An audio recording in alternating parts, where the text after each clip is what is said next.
എല്ലാവർക്കും എൻ്റെ വിനീത നമസ്കാരം. ഭാഗവത മഹാത്മ്യത്തിൽ 5-ാമത്തെ അധ്യായം തുടങ്ങാൻ പോകുന്നു. ഇതുവരെയ്ക്കും 4 അധ്യായം കഴിഞ്ഞു. 5-ാമത്തെ അധ്യായം വളരെ പ്രധാനപ്പെട്ടതാണ്. നമ്മളെ ശ്രാദ്ധത്തിനല്ല, ഇത് പാരായണം ചെയ്താൽ മതി. പിതൃക്കൾക്ക് മോക്ഷം കിട്ടാനുള്ള ഒരു അധ്യായമാണ്. എല്ലാവരും പാരായണം ചെയ്യുക. ഓം നമോ ഭഗവതേ വാസുദേവായ. ഓം നമോ ഭഗവതേ വാസുദേവായ. ഓം നമോ ഭഗവതേ വാസുദേവായ. ഓം ശ്രീകൃഷ്ണ പരമാത്മനേ നമഃ. തവ പാദാരവിന്ദം ശരണാഗതം വാസുദേവം ജഗത്സർവം. ഓം ശ്രീകൃഷ്ണ പരമാത്മനേ നമഃ. തവ പാദാരവിന്ദം ശരണാഗതം വാസുദേവം ജഗത്സർവം. ഓം ശാന്തി ശാന്തി ശാന്തി. മഹാത്മ്യത്തിൽ 5-ാമത്തെ അധ്യായം. ഓം നമോ ഭഗവതേ വാസുദേവായ.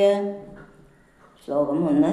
ശ്രീസൂതവാച പിതര്യുപരദേന ജനനീ താഡിതാവൃശം കുവേത്തം തിഷ്ഠതേ ബ്രൂഹി ഹനിഷ്യേലത്തയാന ചേത്. പിതൃപരദേന ജനനീ താഡിതാവൃശം കുവേത്തം തിഷ്ഠതേ ബ്രൂഹി കനിഷ്യേം ഗത്തയാന ചേത്. സൂതൻ പറഞ്ഞു, പിതാവിൻ്റെ പ്രവസാനാനന്തരം ദുന്ദുകാരി മാതാവിനെ കഠിനമായി താടിച്ചു. മുതലെവിടെ കുഴിച്ചിട്ടിരിക്കുന്നു പറക, പറഞ്ഞിട്ടില്ലെങ്കിൽ ഞാൻ ദണ്ഡം കൊണ്ട് അടിച്ചു കൊല്ലുമെന്ന് മാതാവിനോട് പറഞ്ഞ് ഉപദ്രവിച്ചു. ശ്ലോകം 2. ഇതി ത്വദ്ഭാഗ്യസന്ദ്ര സാജന്യന്യ പുത്രദുഃഖദ കോപേ പാദകൃതോ രാത്രോ തേന സാനിധനം ഗത. ഇതി ത്വദ്ഭാഗ്യസന്ദ്രാസ ജനന്യ പുത്രദുഃഖദ കുപേ പാദകൃതോ രാത്രോ തേന സാനിധനം ഗത. ഇപ്രകാരം അവൻ പറയുന്നത് കേട്ടിട്ടുണ്ടായ ഭയം കൊണ്ടും പുത്രനിൽ നിന്നുള്ള താടനാദി ക്ലേശം സഹിക്കാൻ കഴിയാത്തതുകൊണ്ടും മാതാവായ ദുന്ദുലി ഒരു നാൾ രാത്രി കിണറ്റിൽ ചാടി മരിച്ചു. അതുകൊണ്ട് ദുന്ദുലി നരകത്തിൽ വീണുവെന്ന് സാരം. ശ്ലോകം 3. ഗോവർണ തീർത്ഥയാത്രാർത്ഥം നർഗുദോ യോഗസംസിതഃ ന ദുഃഖം ന സുഖം തസ്യ ന വൈരീണാഭിബാന്ധവ. ഗോകർണാതീർത്ഥയാത്രാർത്ഥം നർഗുദോ യോഗസംസിതഃ ന ദുഃഖം ന സുഖം തസ്യ ന വൈരീണാഭിബാന്ധവ. ഖലേന സഹ സംവാസ സാധോ ശാന്തായ നേഷ്യതേ. ദുർജന സഹവാസം സജ്ജനത്തിന് സമാധാനത്തിന് ഉപകരിക്കുന്നതല്ലെന്നുള്ള ആപ്തോക്തിയെ അനുസരിച്ച് ഗോകർണൻ ആ സ്ഥലം വിട്ടുപോയതിനെ പറയുന്നു. ഗോകർണൻ തീത്രയായിക്കൊണ്ട് പുറപ്പെട്ടുപോയി യോഗനിഷ്ഠയെ സമാശ്രയിച്ചു. അവന് പ്രകൃതന്മാർക്കുള്ളതുപോലെ സുഖമോ ദുഃഖമോ ബന്ധുവോ ശത്രുവോ ഒന്നുമില്ലായിരുന്നു.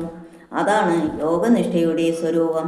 യോഗസ്ഥ കുരു കർമാണി സംഘം ത്യക്ത്വാ ധനഞ്ജയ സിദ്ധ്യസിദ്ധ്യോ സമോ ഭൂത സമത്വം യോഗ ഉച്യതേ. ഹേ അർജുന, നീ യോഗനിഷ്ഠനായിട്ട് കർമ്മങ്ങളെ ചെയ്യുക. ബലത്തിൽ താല്പര്യമുണ്ടാകാതിരിക്കണം. ബലമുണ്ടായാലും ഇല്ലാതെ വന്നാലും നിർവികാരനായിരിക്കുക. മനസ്സ് വികാരപ്പെടാതെ സമനിലയിലായിരിക്കുന്നതിനെയാണ് യോഗമെന്ന് പറയുന്നത് എന്നുള്ള ശ്രീമദ് ഭഗവത് ഉപദേശത്തെ ഗോകർണൻ പ്രവൃത്തിയിൽ വരുത്തിയിരുന്നുവെന്ന് സാരം. ശ്ലോകം 4. ദുന്ദുകാനി ഗൃഹേതിഷ്ഠ പഞ്ചപണ്ണവധൂവൃത അത്യുഗ്ര കർമ്മകർത്താജ തൽപോഷണ വിമൂഢതേ. ദുന്ദുകാരി ഗൃഹേതിഷ്ഠത് പഞ്ചപണ്ണവധൂവ്യത അത്യുഗ്ര കർമ്മകർത്താജ തത്പോഷണ വിമൂഢതേ. ദുന്ദുകാരി മാതൃമരണാനന്തരം 5 വേശ്യാസ്ത്രീകളോടുകൂടെ ഗൃഹത്തിൽ വസിച്ചു. അതിഘോര കർമ്മങ്ങളെ നടത്തി തുടങ്ങി. ആ വേശ്യകളെ പരിപാലിപ്പാൻ വേണ്ടി എന്തും ചെയ്യുവാൻ ഉറക്കത്തക്ക വിധം മൂഢബുദ്ധിയായിരുന്നു. ശ്ലോകം 5. ഏകദാ കുലടാസ്താസ്തു ഭൂഷണാനാഭിലിപ്സവ അർത്ഥം നിർഗതോ ഗേഹ കാമാന്ധോ മൃത്യുമസ്മരൻ. ഏകദാ കുലടാസാസു ഭൂഷണാനാഭിലിപ്സവ തദർത്ഥം നിർഗതോംഗേഹാൻ കാമാന്തോ മൃത്യുമസ്മരൻ. ശ്ലോകം 6. യദ സദസ്യ സംഹൃത്യ വിത്തം വേഷ പുനർഗത താഭ്യോ യച്ഛ സുവസ്ത്രാണി ഭൂഷണാനി കിയന്തി ച. യത്സദൈശ്ച സംഹൃത്യ വിത്തം വേഷ പുനർഗത താഭ്യോ യച്ഛ സുവസ്ത്രാണി ഭൂഷണാനി കിയന്തി ച. ഒരിക്കൽ കുലടകളായ സ്ത്രീകൾ ആഭരണാദികൾ കൊണ്ടുവന്ന് തരണമെന്നാവശ്യപ്പെട്ടു. ശ്രീവശോ ജായതേ കാമി നജോ ലംഘതി ത്വദ്വജ. സ്ത്രീകൾക്ക് അധീനനായ കാമി അവരുടെ വാക്കുതെറ്റി നടക്കുവാൻ ശക്തനായി വരികയില്ല എന്ന ആപ്തവാക്യാനുസരണം അവർക്ക് ആഭരണാദികളെ കൊണ്ടുവരുവാനായിട്ട് വീട് വിട്ട് പുറത്തുപോയി. കാമത്താൽ വിചാരശക്തി നശിച്ചതിനാൽ കണ്ണു കാണാത്തവനെ തുല്യനായവൻ മരണമുണ്ടെന്നുകൂടെ സ്മരിക്കാതെ പല ദിക്കിൽ നിന്നും ധനം കവർന്ന ശേഷം വീട്ടിലേക്ക് മടങ്ങി വന്നു. അവർക്ക് അല്ലെങ്കിൽ ആ കുലടകൾക്ക് കുറെ വസ്ത്രങ്ങളെയും കൊടുത്തു. ശ്ലോകം 7.